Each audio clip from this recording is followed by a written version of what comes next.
Welcome back, everyone. It's one of Netflix's most popular shows. Narcos tells the story of drug kingpin Pablo Escobar. And our first guest today stars on the show as Manuel de Dios Unanue. I could be saying that wrong. We'll see, but it sounded good.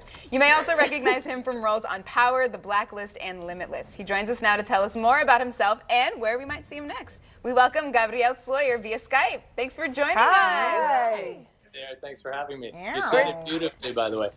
Manuel de Jesus Unanue? Manuel de Dios. De Dios, sorry, de Dios. De Jesus, de Dios, it's all the same. She's the only one at the table that can say that, by the way. Yeah, you don't want me to try. Yeah, It's no, best totally she tries. different. We're lucky it was me. Okay, so tell us how you got involved with Narcos. This is a huge show for Netflix. Yes. It's great, right? Do you watch the show? I can't. I'm Colombian, so I have my reasons why I don't. But Well, it's very. guess My what? brother watches, and he loves it. I'm Colombian too, and I've got my reasons why I have to. Really? Okay. Tell me why you, as a Colombian, feel like you had to get involved with Narcos.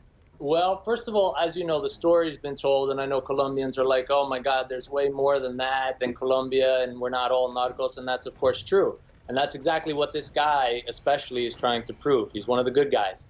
He's a Cuban American who came to this country in search of freedom. He left Cuba, and he's fighting against the Cali cartel, trying to delay the influx, or at least halt the influx of drugs to some extent into New York, and is a real hero. In fact, there's a triangle of land in Queens and 3 blocks that take his name to this day, Manuel de Dios Street in Queens. Wow. No way.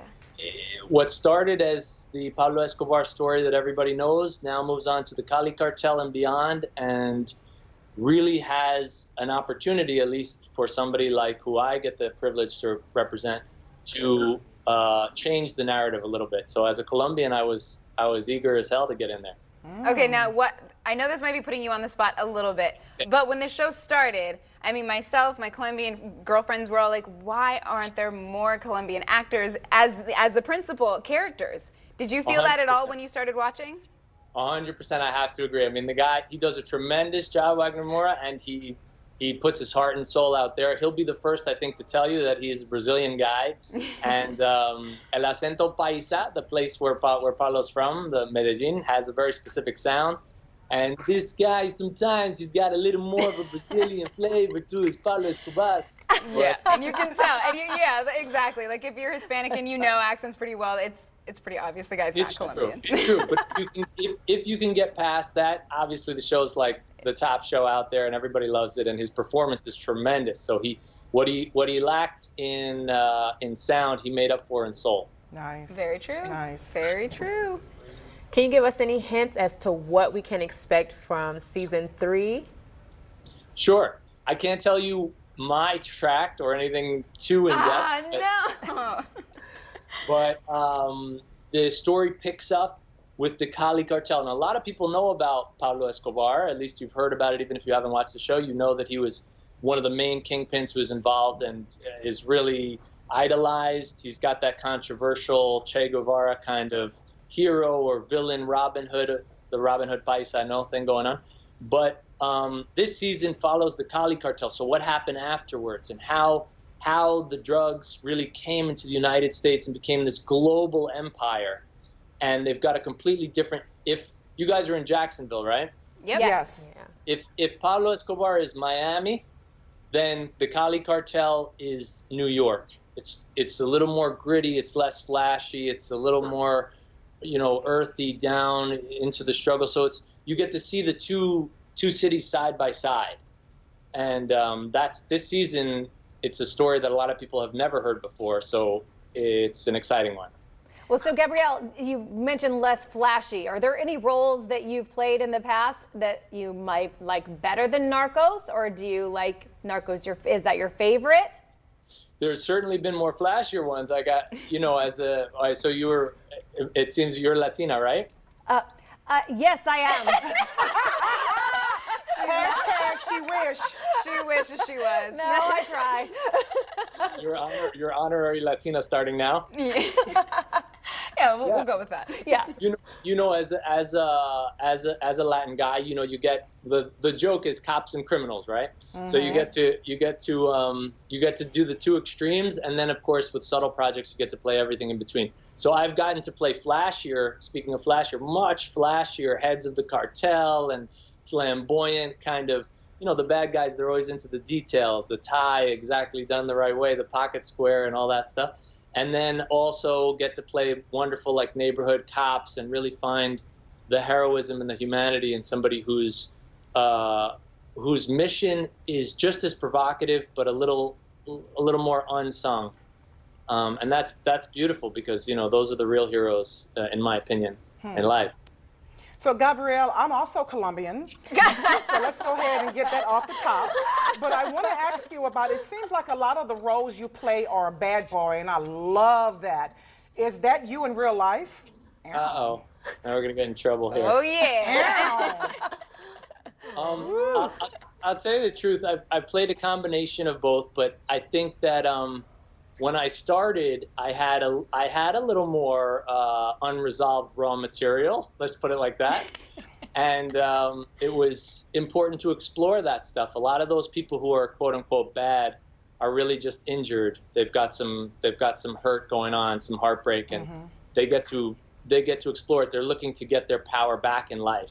And unfortunately, it comes out in ways that are extra legal or illegal. But there's a fun to that. I've done both. I would say, me personally, I've become a better person over the years, and the roles have correspondingly echoed that transformation. So you've researched the roles pretty well, the bad boy roles. Yeah? Art imitating life. Can you possibly give us any behind-the-scenes tea about Power? Oof. About Power? Yes. You want to? Oh my God, Power is a completely other ball game. You wanted to know, I'm sorry, I didn't hear quite the question. Do you want to know behind the scenes of what had happened or what's going to happen? Something we'd be surprised to know that happened that the average viewer don't know just yet.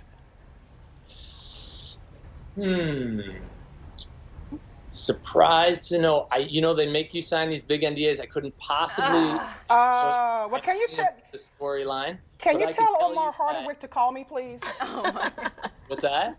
Can you tell Omar Hardwick to please call me? I'm going to tell him to call you. Yeah. Just a little favor, if you could. So if you were not acting, something, that guy is the sweetest guy. Believe it or not, he would call you. I will tell him. To call you. oh my, I would just Oh my God, she'll die. She'll Yes, die. I would Maybe die. don't tell him because she will literally drop to the Oh ground my and gosh, that's it. yes. So, Gabrielle, if you were not acting, what would you be doing? If I weren't acting, I think I would be acting, just in a different profession. Oh, pound chicka wow wow, really? Yeah, I think we're all actors, and it's kind of like a survival mechanism. But I'd probably be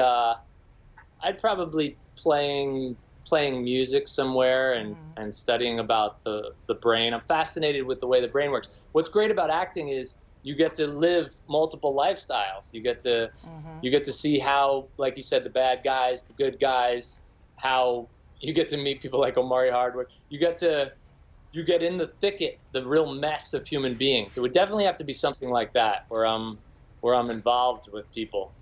But I would say maybe music, maybe some other field where you get to explore, like hypnosis or something, where you explore what the brain can really do and how much you can really take. I feel like you might have been a psychiatrist or something. The way that you're just really, you really get into how, talking about your characters. I mean, you could have been anything if you weren't acting. Right? They say to be a good actor, you need to be a good detective. So something like that, getting insightful into what's really going on here.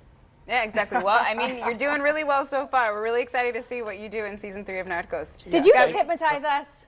Yes. Yeah, the just second he hypnotized came up About on the 7 screen. minutes ago, he did Yeah. Yeah, you just hypnotized all of us. Hi, Gabriel. Well, thank you so much for coming. We really appreciate it. My pleasure. Thank you guys for having me. Bye. All right, and you can see care. Gabriel Ciao. in the new season of Narcos on Netflix, premiering in September. And still to come, what is the #1 thing that determines a person's happiness? You think about it while we take a quick break, and we'll hear from relationship expert Dr. Richard Marks when we come back.